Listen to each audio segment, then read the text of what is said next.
오늘은 웨스터민스터 소요리 문답 107문입니다.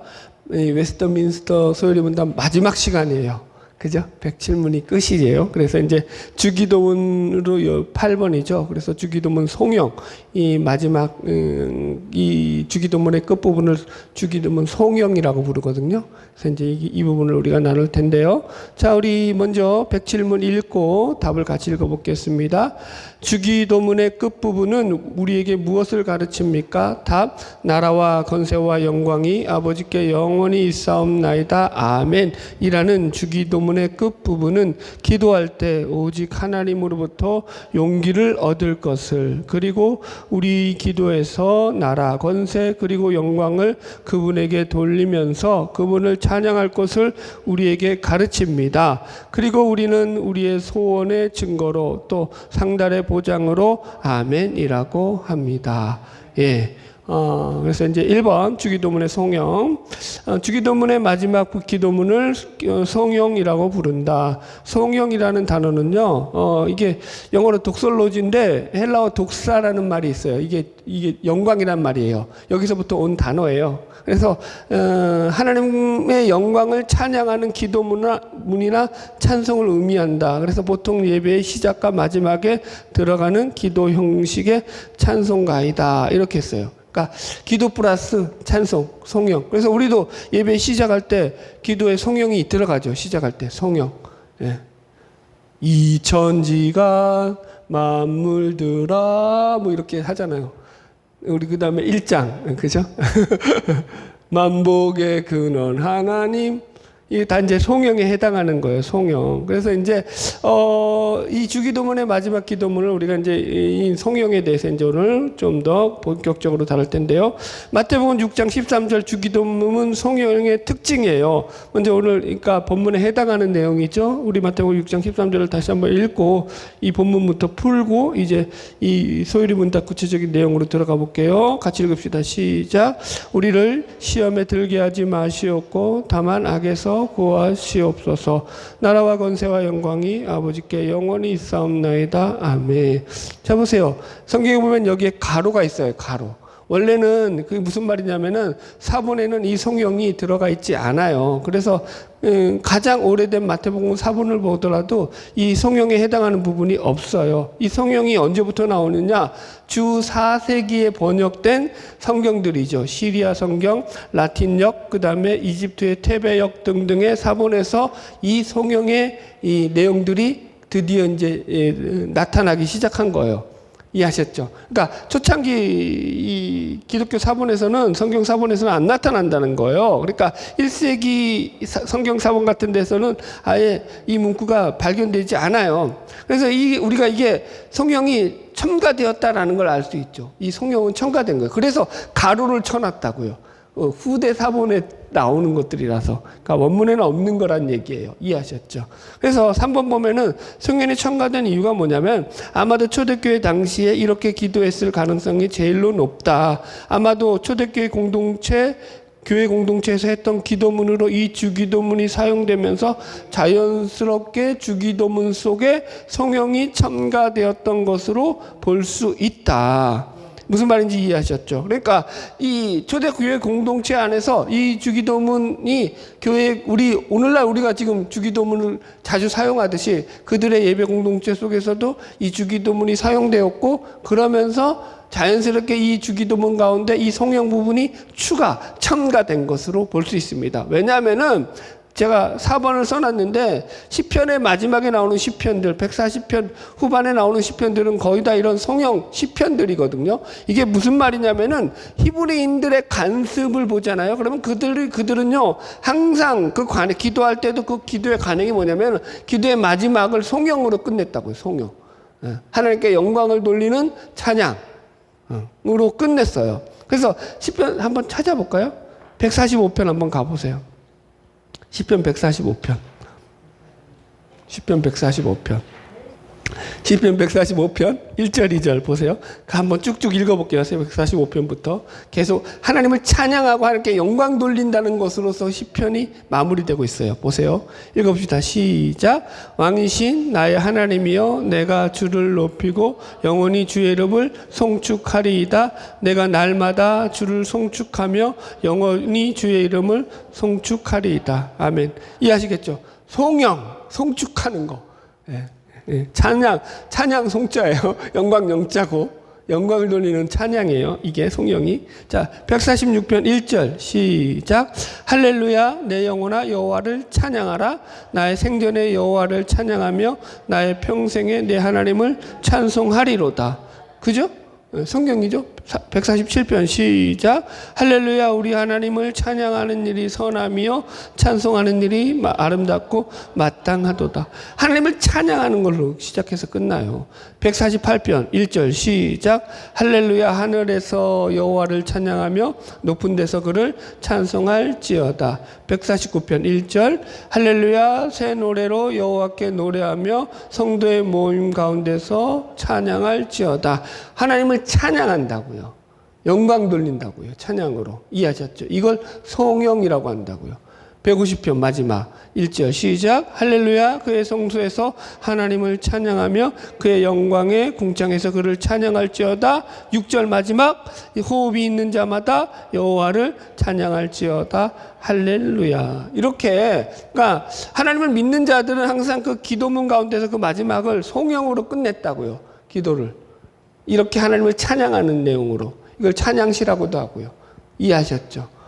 그래서 이게 지금 그대로 초대교회에서도 지금 아마 이렇게 주기도문 속에서 이렇게 사용을 되었다라고 볼 수 있어요. 자, 한번 생각해 보세요. 이게 원문대로 가면 어떻게 되냐면 주기도문은 어떻게 되냐면 다시 보세요. 마태복음 이 6장 가보세요. 원문대로 가면은 이게 이렇게 끝나는 거예요. 13절 보세요. 우리를 시험에 들게 하지 마시옵고 다만 악에서 구하시옵소서. 아멘. 기도가 이게 끝난 의미가 좀 애매하잖아요. 다만 악에서 구하시옵소서. 이게 아직 끝난 것 같은데 끝난 것 같지가 않고. 그죠? 이해했죠? 그래서 이게 매끄럽게 기도가 마무리되는 그런 느낌이 없기 때문에 아마 초대교회 이 성도들이 이렇게 주기도문을 송영의 부분을 추가해서 완성시킨 것이다. 주님이 가르쳐준 기도는 아니지만 이렇게 우리가 정리할 수 있습니다. 이해하셨죠? 자, 이제 2번 들어갈게요. 107-2 기도의 원천은 하나님이다. 기도할 때 오직 하나님으로부터 용기를 얻을 것을 가르쳐 준다. 그죠? 여기 이제 답에 보면은 우리가 기도할 때 그 기도의 끝부분은 오직 하나님으로부터 용기를 얻을 것을 우리에게 가르쳐 준다. 이렇게 나와죠. 그래서 이것은 우리가 기도할 때 오직 하나님을 생각함으로 힘을 얻는다는 말이다.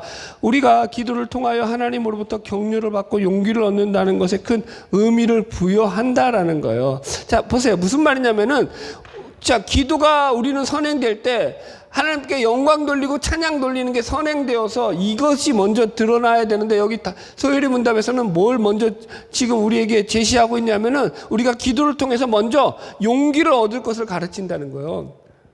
이 기도를 통해 얻는 용기가 그만큼 큰 의미가 있다라고 얘기하는 거예요. 이런 거죠, 여러분들. 부모가 이제 자식을 격려해 주는 거죠. 그랬을 때 이 부모로부터 격려받고 지지받는 응원을 얻는 그 자식들이 가지는 그 힘. 조금 시간이 지났지만 옛날에 이제 그 누구요? 박보검하고 제가 써놨잖아요. 아이유하고 나왔던 거 드라마 폭삭 속았수다. 제주도에서 나왔던 거. 안 보셨으면 바보야. 재밌어. 거기서 보면은 이제 그 박보검이가 이제 아버지 양관식으로 나오잖아요. 그래서 이제 그 딸이 양금명이거든. 그래서 이 금명이한테 맨날 하는 두 가지 대표적인 대사가 뭐냐면은, 야, 너는 그냥 다 잘해. 다 잘 돼. 맨날 그냥 지지하는 말이에요. 넌 다 잘해. 넌 다 할 수 있어. 넌 똑똑해. 막 이러면서.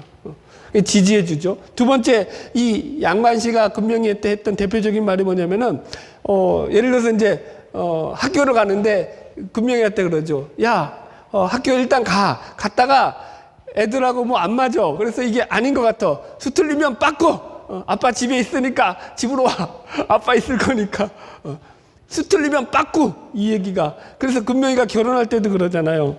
야, 수틀리면 빠꾸해. 아빠한테 냅다 뛰어와. 알지? 그러거든요. 저도 안 봤어요. 설교 준비하느라고 대사들 뽑아낸 거야. 무슨 말인지 이해하셨죠? 이게 무슨 소리예요, 여러분들? 그러니까 이 양관식이가 무뚝뚝한 캐릭터거든요. 엄청 무뚝뚝한 캐릭터인데도 불구하고 자기 나름대로는 자식을 사랑하고 응원하는 자기 나름대로의 이런 표현법을 통해 가지고 그 아빠가 너희들을 응원하고 있어. 너희들 뒤에서 너희를 지지하고 있어. 그러니까 너희들 힘내! 라고 메시지를 주는 거죠. 그런 메시지 가운데서 잘 자라게 되는 거죠. 자식들이 힘을 얻는 거죠. 그런데 이 용기와 위로가 여러분 그 육신의 부모가 지지해 주어도 그렇게 큰 힘을 얻을진데 영원한 하나님이신, 그죠? 그 하나님께서 우리를 지지해 주고 응원해 주는데 얼마나 큰 용기를 얻겠느냐라는 거예요. 여러분들 그 얘기하는 거예요. 아멘?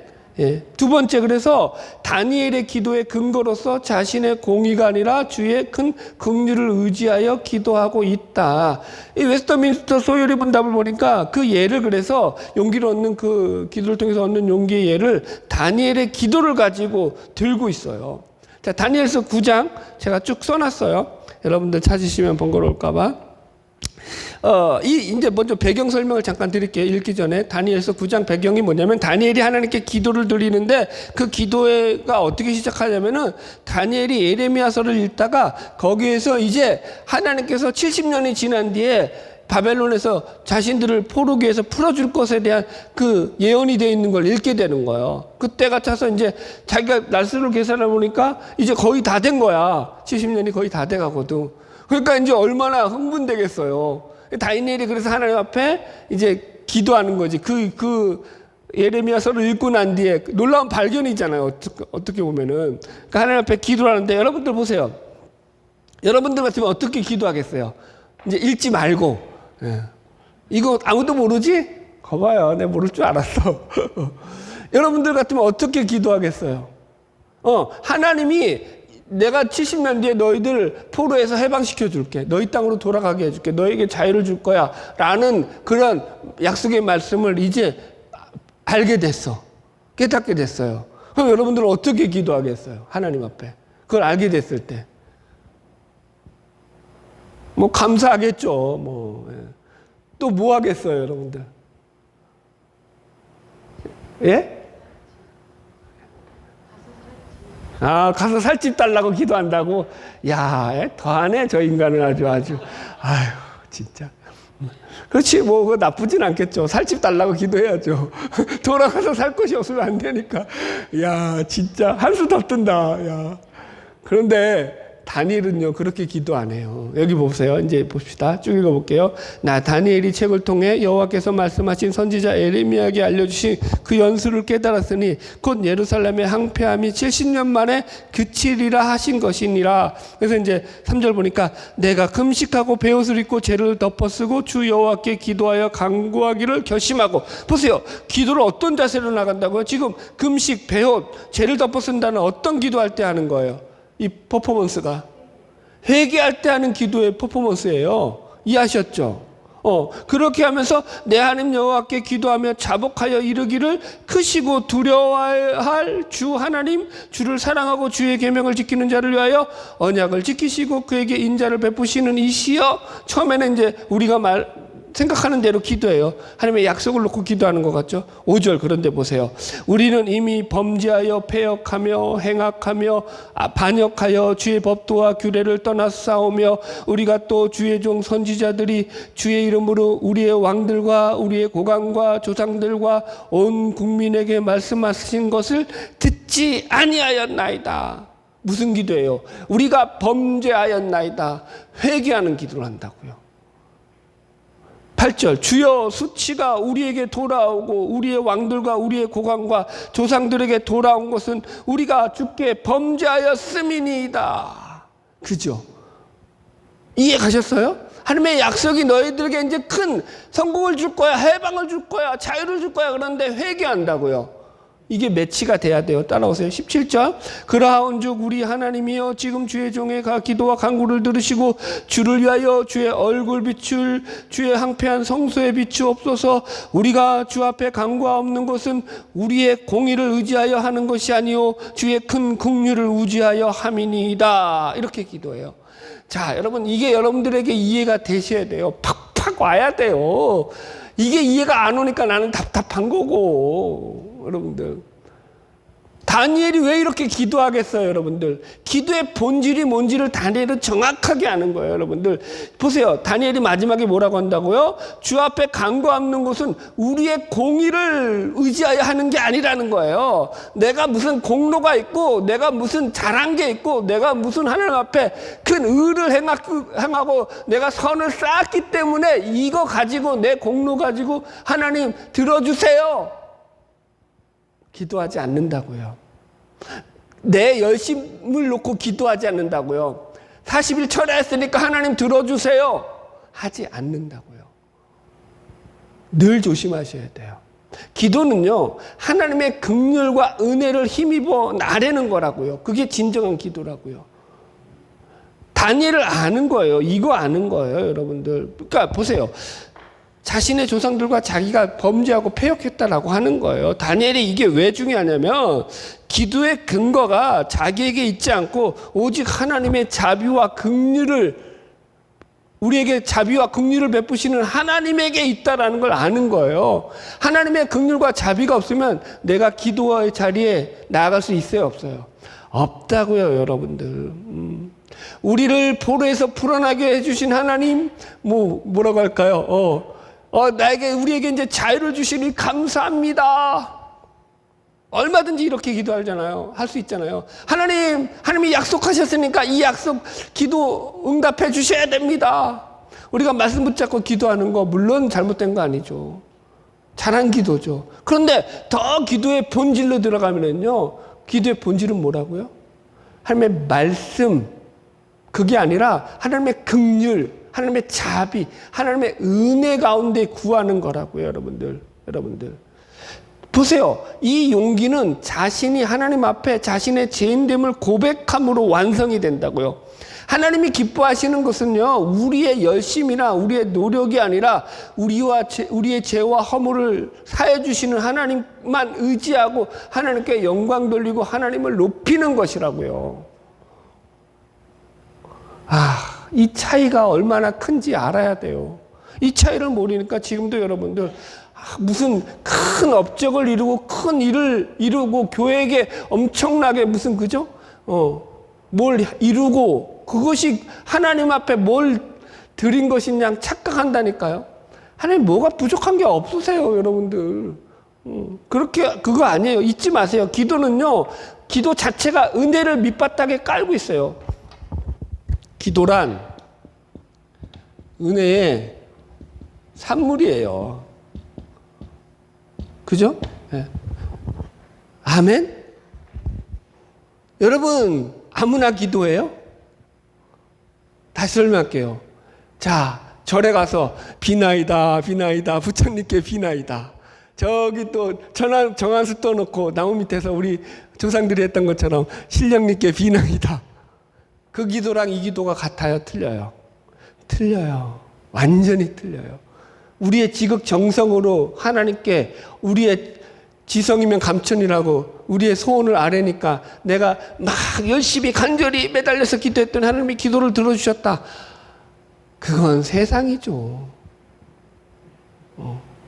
우리가 기도한다는 건요, 아버지와의 관계성이 형성되어 있음으로 말미암아 그분의 은혜가 우리 가운데 비쳐 들어왔음으로 말미암아 그분께 나와서 기도한다고요. 아멘. 은혜가 밑바닥에 깔려 있는 거라고요. 그럼 어떤 기도해야 되겠어요? 그분의 은혜를 누리는, 그분의 긍휼을 받아 누리는 자로서 합당한 자로 우리가 세워달라고 기도하는 거죠. 내 기도가 상달되지 않은 것은요, 나의 열심이 부족하고 나의 정성이 부족해서가 아니라니까요. 나의 악함 때문이라고요. 나의 죄인됨 때문이라고요. 나의 타락한 욕심 때문이라고요. 뭘 구하고 계세요? 뭘 구하고 계세요? 뭘 구하고 계세요? 하나님, 저 큰 교회 보내주세요. 아유, 제 비유를 하니까 속이 편하죠. 그죠? 아, 우리 목사님 또 자아정 비판하는구나. 여러분, 우리는 그렇다니까요. 여러분, 하나님이 기뻐하시는 게 뭔지를 우리가 착각하면 안 되죠. 그래서 진정한 기도라는 것은요, 우리의 의로움이나 열심이 아니라 하나님의 은혜와 긍휼을 힘입어 하나님께 아뢰는 것이다. 이해하셨죠? 예. 이게 이제 웨스트민스터 소요리 문답에서 그래서 다니엘의 기도를 근거로 가지고 있는 거예요. 자, 107-3 대개 나라와 권세와 영광이, 그래서 나라 권세의 영광을 그분께 돌리면서 이렇게 기도를 드려라라고 가르쳐요. 그래서 그러니까 이게 이제 소요리 문답에서는 나오지 않는데 대개라는 게 들어가 있어요. 우리는 주기도문 외울 때 전부 다 대개 나라와 권세와 영광이 아버지께 영원히 있사옵나이다라고 외운다고요. 그죠? 다 대개라고 외워요, 안 외워요? 외우죠. 이게 대개라는 말이 헬라어로 호티예요. 성경 원어적으로. 그래서 이게 접속사예요. 왜냐하면, 그래서 이것을 좀 번역해서 풀이하자면, 왜냐하면 나라와 권세와 영광이 아버지께 영원히 있기 때문입니다 라는 기도가 되는 거예요. 즉 이런 기도를 드리는 것은 하나님 아버지께 나라와 권세와 영광이 영원히 있기 때문입니다 라는 뜻이 이 마지막 기도의 성경문에 담고 있는 메시지라는 거죠. 근데 이게 번역에 오류가 생겼어요. 이 대개라는 말이 원래 중국말이에요. 중국말. 한국어가 아니에요. 그래서 중국말 여기 써놨잖아요. 그래서 이게 일의 큰 원칙으로 말하건대 라는 의미로 사용되는 중국어를 번역한 거예요. 그러니까 이 호티라는 말을 이걸 갖다가 이렇게 중국어로 번역을 했는데 이걸 우리가 그럼 풀어야 되는데 이걸 풀지 않고 그냥 그대로 써버린 거예요. 대개. 근데 우리나라는 대개가 어떤 의미예요? 대략적으로, 대체적으로 이런 의미. 그러니까 이걸 의미를 축소해가지고 그냥 요약 뭉뚱그려서 대개, 대체적으로 이런 거야라고 할 때 대개를 쓴단 말이에요. 그게 완전히 뜻이 다른 거죠. 근데 그 단어를 써버리니까 어떻게 돼버린 거예요? 헷갈려 버린 거죠.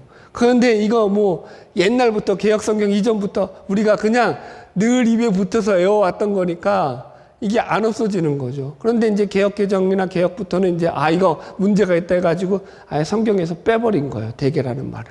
근데 우리는 그대로 그냥 외울 때는 외우고 있다. 넘어갈게요. 나라와 권세와 영광이 영원히. 주기도문의 처음과 성령의 대조예요. 보세요. 이게 나라와 권세와 영광이라는 게 주기도문의 처음과 마지막에 똑같이 나와요. 처음에도 보세요. 이름이 거룩히 여김을 받으시오며. 그죠? 하늘에 계신 우리 아버지요, 이름이 거룩히 여김을 받으시오며, 이렇게 하죠. 이름이 나온단 말이에요. 그죠? 그런데 이것이 주기도문 마지막에는 어떻게 나와요? 영광으로 나와요. 영광. 그죠? 그러니까 보세요. 이게 무슨 말이냐면은 하나님의 영광이 목적이라는 거예요. 주기도문의 시작도 영광이고요. 주기도문의 끝도 영광이라고요. 끝과 시작이 영광이라고요. 시작과 끝이 영광이라고요. 이해하셨죠? 그 이름이 높여지는 게 하나님께 영광을 돌리는 거라고요. 이건 우리 인생의 목적이기도 하죠. 기도의 목적이기도 한 거예요. 그러니까 아멘. 그 두 번째가 이제 나라가 임하시오며. 그래서 이게 나라가 이 영광이 주기도문 성경에서는 끝으로 가니까 나라가 처음으로 왔어요. 하나님의 주권과 통치가 이루어지는 기도죠. 뜻이 하늘에서 이루어진 것 같이 땅에서도 이루어지다라는 주기도문의 처음이 성경에서는 중간으로 들어가서 권세로 나오죠. 권세. 그래서 하나님의 뜻이 이루어지는 게 곧 하나님의 권세인 거죠. 이해하셨죠? 네. 간략하게 제가 표로 만들어서 비교해 드렸고요. 복잡할 것 같아서. 그래서 이 나라와 권세와 영광의 영원성이에요. 핵심은 뭐예요?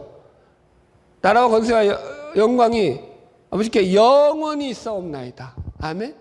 영원히 있는 거라고. 영원성. 하나님 나라의 영원성. 먼저. 이게 세상 나라와 큰 차이죠. 여러분들. 세상 나라는 영원한 게 있어요? 없어요? 없어요. 하나님 나라의 영원성이에요. 이따가 이제 조금 이따 얘기할게요. 그 영원성에 대해서. 두 번째, 하나님의 권세의 영원성. 하나님의 통치와 섭리가 영원하다라는 거예요. 이 세상 어떤 것도 그 영원한 권세는 있어요? 없어요? 없어요. 하나님의 영광의 영원성. 이 영광은 하나님만이 가진 영광이다. 그 누구도 어떤 존재도 흉내낼 수 없는 영광이다. 여러분들. 그래서 죄인된 인간에게는 이런 영원이란 개념이 사실상 있다 없다? 없어요. 여러분들은 영혼을 어떻게 생각하세요? 긴 시간. 그죠? 제가 옛날에 웃긴 일 들어줬잖아요. 여러분들 보세요. 이제 우리 막둥이하고 이제 영원한 그 하나님 나라에 대해서 천국에 들어가서 영원히 살 거에 대해서 가끔 토론을 해요. 우리 초등학교 6학년하고 재밌게. 야, 그러면 거기서 야, 어떻게 영원히 살까? 막 얘기를 해요. 그래서 옛날에 제가 우스갯소리로 이렇게 비유했어요. 내가 이 땅에서 못 해본 것들을 천국 가서 한번 해보자. 해보고 싶었는데 이제 돈이 없어서 능력이 안 돼서 실력이 없어서 못했던 것도 하고 싶었는데, 예를 들어서 피아노. 그래, 한 1000만 년 피아노 치면은 이제 뭐 어느 정도 도 같지 않겠어요? 또 뭐가 있어요, 여러분들? 하고 싶은 거. 아무거나 얘기해 보세요. 내가 다 시켜줄게. 중국에 가서 하면 돼. 수영. 그래요. 난 수영해가지고 나는 한 1억 만 년 정도 수영만 한다고 칩시다. 난 영어를 못해서 영어를 잘하는 게 한이 맺혔어. 난 영어 공부 한 7억 만 년 정도 한다고 칩시다. 뭐 이런 식으로. 아주 무한한 시간에 가까운 시간들을 그렇게 내가 보낸다고 한들 그게 영원하고 연결이 돼요, 안 돼요? 안 된다니까요. 영원에 비하면 그건 여러분 지루한 거예요, 그냥. 아무것도 아닌 거예요. 그죠? 근데 그 영혼을 내가 어떻게 보낼 수 있냐고요. 여러분들. 상상이 돼요, 안 돼요? 상상이 돼요, 안 돼요? 여러분이 상상이 되면 신인 거야. 여러분들이 하나님이 될 수 있어. 상상이 안 된다니까요. 죄인된 인간의 속성상 영혼을 우리는요 개념 잡을 수가 없어요. 이게 안 잡힌다고요. 아무리 우리가 잡으려고 해도요. 하나님의 속성 가운데 있는 거기 때문이라는 거예요, 여러분들. 가끔 이제 웹툰 같은데 이제 애들 보는 웹툰 같은데 보잖아요. 그러면 이제 걔네들은 이제 상상력이, 웹툰 작가들은 상상력이 풍부하거든요. 그럼 보면은 이게 사람이 저주에 걸려가지고 영생하는 존재로 변해. 그러면 어떻게 되는 거예요? 막 한 1000년 살고 한 5000년 살고 그런 사람이 나오는 거지. 그래서 한 2000년 정도 살았던 사람이 딱 나오는 거예요. 그 뭐라 그러죠? 그거를 갖다가 흡혈귀, 그런 것들. 몇백 년, 몇천 년 살잖아요. 그러면 여러분들 그 정도 살았으면은, 그런데 되게 재밌는 것은 그렇게 살았잖아요. 그러면 인생이 지루할까요? 흥미진진할까요? 한 4000년 살았다고 합시다. 우리. 이채지 성도님 한 4000년 살았어요. 예, 그런데 그 인생이 아마 그 시대 4000년 뒤에 사는 인생이 흥미진진할까요? 지루할까요? 지루하겠죠. 거기서 뭘 더 볼 영화가 어디 있고, 영생이 어디 있어요. 우리는요, 영혼의 개념을 못 잡는다니까요. 하나님이 그런데 그 날을요, 날마다 새롭게 해주신다는 거예요. 기가 막힌 거죠. 그게 그 나라가 주시는 놀라운 거죠. 제 능력이 여기까지밖에 안 돼서 제가 상상한 건 여기까지밖에 안 돼요. 우리가 얼마나 미련하냐. 지난번에도 말했잖아요. 여러분들. 이게 영혼의 개념이 없으니까, 장례를 치르는데, 나는 불이 뜨거우니까 얘들아, 나는 화장하지 말고 매장으로 해다오. 그래요. 매장으로 묻힌다고 한들 지옥에 안 가요? 영원한 불에 안 들어가요? 여러분, 이게 얼마나 인간이 무식한 거예요. 무지하고. 그런데 마귀가 그걸 조장한다고요. 마귀에게 속아서 자기가 이렇게 믿어도 천국 갈 거라고 착각하게 만든다고요. 오해하지 마세요. 하나님 나라의 영원과 이 영원성은요, 우리가 상상할 수 있는 그런 차원의 것이 아니고요. 여러분, 그래서 우리가 이 믿음의 자리에서, 은혜의 자리에서 떨어지지 않도록 늘 조심하셔야 되는 거예요. 할렐루야.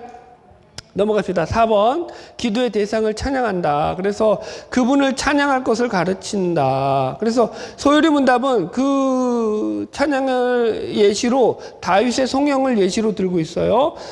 역대상 29장 10절 이하의 말씀이에요. 이 내용이 뭐냐면 다윗이 이제 성전 건축을 하려고 하는데 하나님이 야 아사라 네가 뭘 하겠다고 지금 깝죽거리고 있느냐. 네가 지은 그 성전에 들어가서 살아야겠니? 그래서 하나님이 리젝트하죠. 그래서 이제 그 아들 솔로몬에게로 넘어가잖아요. 그 공이. 그죠? 그러면서 다윗이 성전을 솔로몬에게 짓게 하기 위해서 모든 재료들, 성전에 들어갈 재료들을 어마무시하게, 그죠? 모아가지고 그렇게 이제 하고 난 뒤에 하는 기도예요. 읽어봅시다. 역대상 29장 10절로 12절. 다윗이 온 회중 앞에서 여호와를 송축하여 이르되 우리 조상 이스라엘 하나님 여호와여 주는 영원부터 영원까지 송축을 받으시옵소서. 여호와여 위대하심과 권능과 영광과 승리와 위엄이 다 주께 속하였사오니 천지에 있는 것이 다 주의 것이로소이다. 여호와여 주권도 주께 속하였사오니 주는 높으사 만물의 머리심이니이다.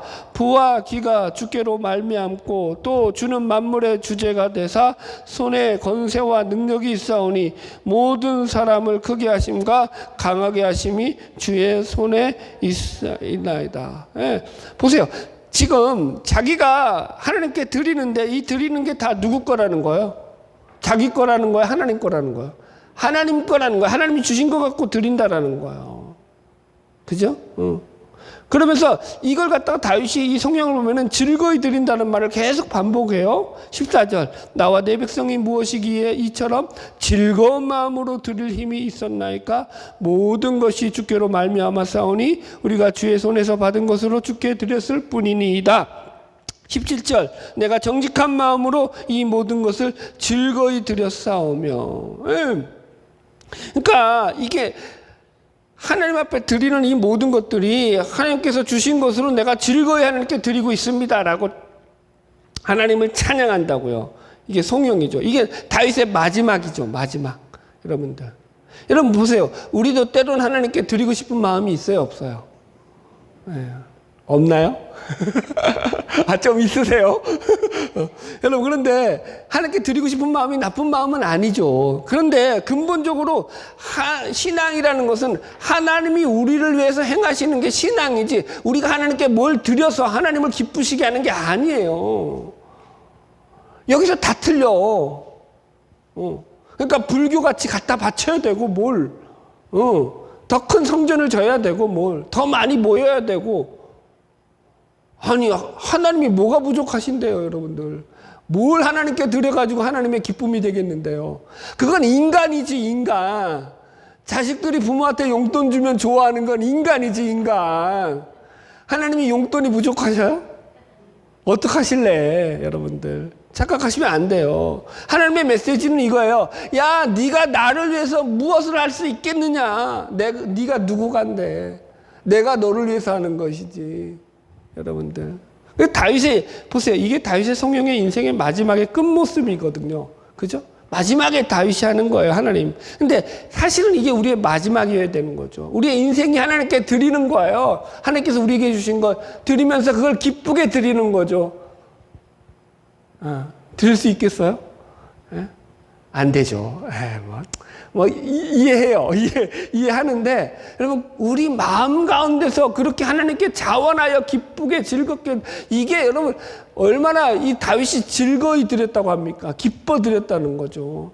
하나님을 기쁘게 찬양하는 삶으로서 자기의 인생을 마무리하는 거죠. 우리의 인생의 마무리가 하나님을 찬양하는 삶이 되어야 된다니까요. 다른 것으로 흐르지 말라니까요. 내가 큰 집에 살았다. 내가 이 땅에 와서 한평생 잘 먹고 잘 놀다 간다. 내가 소풍처럼 즐기고 간다. 물론 소풍처럼 왔다 가는 것도 좋죠. 그러나 그런데 매이지 마시고 내 인생이 얼마나 즐기고 내 인생을 얼마나 누리느냐에 목숨 걸지 마시고 하나님께 영광을 돌리는 삶으로 저와 여러분이 나아가는 귀한 삶 되기를 소망합니다. 자, 제가 이거는 이제 비교해 드리는 거예요. 다윗은요, 이렇게 구약에서 하나님을 송영했다면 신약의 바울의 송영을 보세요. 이게 다윗과 대조적이에요. 아주 대조적인 걸 얘기하려고 하는 거예요. 로마서 11장 33절로 38절이에요. 읽어봅시다. 시작. 깊도다 하나님의 지혜와 지식의 풍성하며 그의 판단은 헤아리지 못할 것이며 그의 길은 찾지 못할 것이로다. 누가 주의 마음을 알았느냐? 누가 그의 모사가 되었느냐? 누가 주께 먼저 드려서 갚으심을 받겠느냐? 이는 만물이 주에게서 나오로 주로 말미암고 주에게로 돌아감이라. 그에게 영광이 세세에 있을지어다. 보세요. 바울의 송영이에요. 그런데 내가 뭘 비교하려고 이걸 해놨겠어요. 다윗은 당대 최고의 부자 중에 하나였죠. 그래서 하나님 앞에 많이 바쳤다고요. 바울은 당대 최고의 거렁뱅이였죠. 표현을 이렇게 해서 죄송해요. 안 그래요? 복음 전하는데 돈 버는 일 안 했다고요. 그러니까 물질적으로 가진 게 없었다고요. 그런데 보세요. 다윗의 기도와 이 바울의 기도가 성경이 같다고요. 모든 게 만물이 주로부터 나와서 주께로 돌아가고 있습니다. 주님을 찬양합니다. 이렇게 나간다고요. 그래 안 그래요? 하나님, 나는 가진 게 없어서 하나님께 드릴 게 없으니까 하나님 뭐 죄송합니다. 이렇게 안 나간다고요. 여러분, 그의 찬양이 다윗의 찬양과 정확히 일치한다고요. 뭐에 대해서? 하나님의 지극히 높으심을 찬양하는 데 있어서, 그분께 영광 돌리는 데서 일치한다고요. 내가 가진 것과 못 가진 것이 하나님께 영광 돌리는데 방해가 된다, 안 된다? 안 된다. 오해하지 말아라. 자, 결론 넘어가겠습니다. 5번 아멘. 그래서 마지막은 아멘으로 끝나잖아요. 그래서 우리의 소원의 증거로 또 상달의 보장으로 아멘이라고 합니다. 제가 이걸 그래서 하이델베르크 요리문답을 예를 들어놨어요. 하이델베르크 요리문답 129문, 이게 마지막이에요. 하이델베르크 요리문답에 이렇게 문을 하고 있어요. 아멘이라는 낱말의 이 뜻은 무엇입니까? 묻고 있고 거기에 대한 답이에요. 아멘이란 참되고 확실하다는 뜻입니다. 내가 마음속으로 하나님에게 이것들을 원한다고 믿는 것보다 더 확실하게 하나님이 나의 기도를 들어주시기 때문입니다. 이렇게. 아멘이 뭐라고요? 주어진 내용이 참되고 확실하며 앞으로 그렇게 될 것입니다. 라는 것에 대한 고백이라고요. 성경에 참고 구절들 쫙 써놨어요. 한 가지 예만 지금 해놨어요. 그 중에서 신명기 27장 24절, 그의 이웃을 암살하는 자는 저주를 받을 것이라 할 것이요 모든 백성은 아멘 할지니라. 모든 백성이 아멘 한다는 것은 그들이 그 내용을 동의하며 그 내용이 현실이 될 것이기에 그 말을 명심하여 이웃을 암살하지 않겠다는 의미이다. 이해하셨죠? 그러니까 아멘이라는 것은요, 그러니까 그 앞에 모든 내용들을 하나님께서 이루실 것에 대해서 내가 믿어 의심치 않는 거예요. 그러면서 이제 제가 그럼에도 불구하고 여기 2번 읽고 합시다. 주기도문에 있는 서문과 6개의 강구가 헛되이 공중으로 날아가지 않고 참되고 확실하게 집행된다는 것을 우리는 아멘으로 표현한다. 그죠? 우리가 여태까지 주기도문 배워왔죠. 하나님의 일하심이 우리 가운데 부족하지 않음을 확인하는 거죠. 이 아멘을 통해서. 그럼에도 불구하고 3번 아멘의 오남용을 주의하라. 네. 저는 이제 벌써 분위기를 잡았죠. 우리 교회는. 제가 설교를 이렇게 하니까 쉽사리 누가 아멘을 못하죠. 했다가는 네. 한번 아멘 해보세요. 아멘. 되나 아멘이? 이런 설교할 때 아멘 못해요. 그러니까 그냥 이게 무의식적으로 반작용적으로 목사님이 강당에서 뭐 설교할 때 그냥 아멘 아멘, 이거 무차별적인 아멘의 오남용이라고요. 그렇게 하는 거 아니라고요. 말씀을 듣고 내 속에서 그 말씀이 확 정말 하나님의, 지금 좀 보세요. 이게 상달과 보증이라고 하잖아요. 그죠? 그러니까 내 마음속에서 그런 말씀의 확신 속에서 내가 하나님 앞에서 마음속으로 아멘 하면 나가는 거라고요. 그냥 이게 무슨 추임새처럼 목사님 말씀할 때마다 아멘 아멘 이러는 사람들 제일 싫어하죠. 그래서 우리 교회는 못하죠. 하고 싶어도 속으로 하세요. 속으로. 죄송해요. 생겨본 게 그래서. 마지막 적용과 결론. 소리 문답을 마치면서 삶의 목적을 분명히 하자. 이거는 다음 주에 한 번 더 할 거예요. 제가 이 소리 문답 마치면서 이제 총정리할 때 나눌 건데요. 우리가 웨스터민스터 소요리 문답을 하면서 이게 웨스터민스터 소요리 문답이 나온 그 배경이 뭐라고 했어요. 그러니까 이 성공회와 카톨릭과 그죠?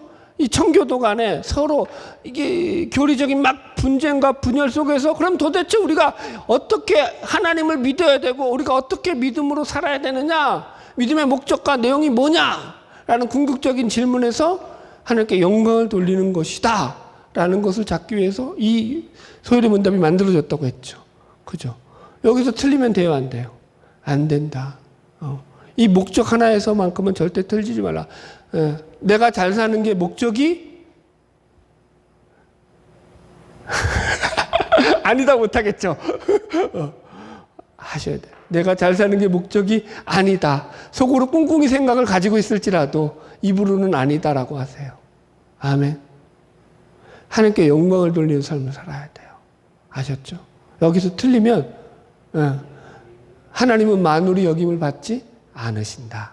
여기서 틀리지 말아라. 2번째, 모든 기도는 하나님에 대한 찬양을 전제한다. 그분의 은혜와 긍휼과 자비로 인하여 그분 앞에 나아가 큰 위로와 용기를 얻는 것을 잊지 말아라. 아멘. 우리의 열심이기 이전에 기도는 그분의 긍휼과 자비와 은혜의 밑바닥을 가지고 드리는 기도다. 그래서 하나님을 더 잘 알아야 돼요, 여러분들. 아버지와 더 관계가 좋아야 돼요. 3번. 성령적 기도와 삶을 살아가자. 성령적 기도, 성령적 삶, 성령적 공동체. 여러분들. 그러니까 예를 들어서 이런 거예요. 우리가 교회 안에서 성령적 공동체라고 합시다. 성령적 공동체가 뭐예요? 성령적이라는 게 하나님께 찬양을 돌리고 영광을 돌리는 공동체라는 말이죠. 그러니까 교제 속에서도 교회에서 우리가 성도들이 교제할 때도 그 교제 가운데 하나님께 영광과 찬양을 돌리는 그런 교제가 이루어져야 된다고요. 아, 김 집사 저기 저 마트 지금 뭐 세일하더라. 같이 가자. 하여튼 어디가 뭐가 좋더라. 같이 가자. 아, 물론 그럴 수 있죠. 어디 요즘 뭐가 뭐 또 이슈가 되는 것 같고 떠들 수 있어요. 그러나 그건 본질적으로 교회에서 나누는 교제가 아니에요. 교회에서 나누는 가장 본질적인 교제는요, 반드시 하나님께 영광을 돌리고 찬양을 돌리는 우리의 말과 행동이 돼야 되는 거죠. 예를 들어 볼게요, 여러분들. 교회의 어떤 환경과 외부적인 요건이 하나님께 찬양과 영광을 돌려줄 수 있어요, 없어요? 다시 묻습니다. 교회의 어떤 외적인 환경과 조건이 하나님께 영광과 찬양을 돌리는 조건이 될 수 있어요, 없어요? 틀리지 마세요. 근데 많은 보세요. 한국 교회는요, 특히 더 그래요. 한국인들이 특히 더 그러죠. 우리는 차를 사도 어떤 차를 사야 돼요? 큰 차. 집을 사도 어떤 집을 얻어야 돼요? 큰 집. 교회를 가도 어떤 교회를 가야 돼요? 큰 교회. 교회에 대한 자부심은 어디 있죠? 우리 큰 교회 다녀. 우리 교회 성도 몇 명이야? 우리 목사님 유명한 어느 목사님이야? 그건 하나님의 영광과 전혀 관계가 없다고요. 착각하지 마시라고요. 아멘. 아, 속이 다 우려나다. 하나님의 영광은 어디서 나타난다고요? 나의 삶에서 나타난다고요. 내 삶 속에서 하나님의 영광, 하나님으로 즐거워하는 삶을 살아가는 거예요. 하나님 때문에 기쁜 삶을 사는 거예요. 내가 힘들죠. 내가 어렵죠. 내가 열심히 사느라고 노력하느라고 피곤하죠. 그럼에도 불구하고 내 얼굴에서 웃음이 떠나지 않는 거예요. 그분을 향한 기쁨 때문에 이 삶을 살아내는 거라고요. 그게 성령적인 삶이라고요. 이 삶을 사시라고요. 여러분들. 딴짓하지 마시고 하나님 왜 나한테 왜 복을 안 주셔요? 하나님 왜 나는 이것밖에 안 되세요? 그러지 마세요. 여러분들. 여러분, 우리의 자랑은 하나님이 되는 거죠. 우리가 아니에요. 그러면 여기 속에서 틀리기 때문에 이 성령적 삶이 이게 이루어지지 않고 성령적 공동체가 이루어지지 않고 그 교회를 통해서 하나님의 영광이 나타나지 않게 되는 거죠. 여러분들, 이 부분이 이 주기도문의 마지막 부분인 것입니다. 바라기는 저와 여러분을 통해서 날마다 하나님이 영광 받으시는 복된 삶이 되기를 주의 이름으로 축복합니다. 예, 기도하겠습니다. 좋으신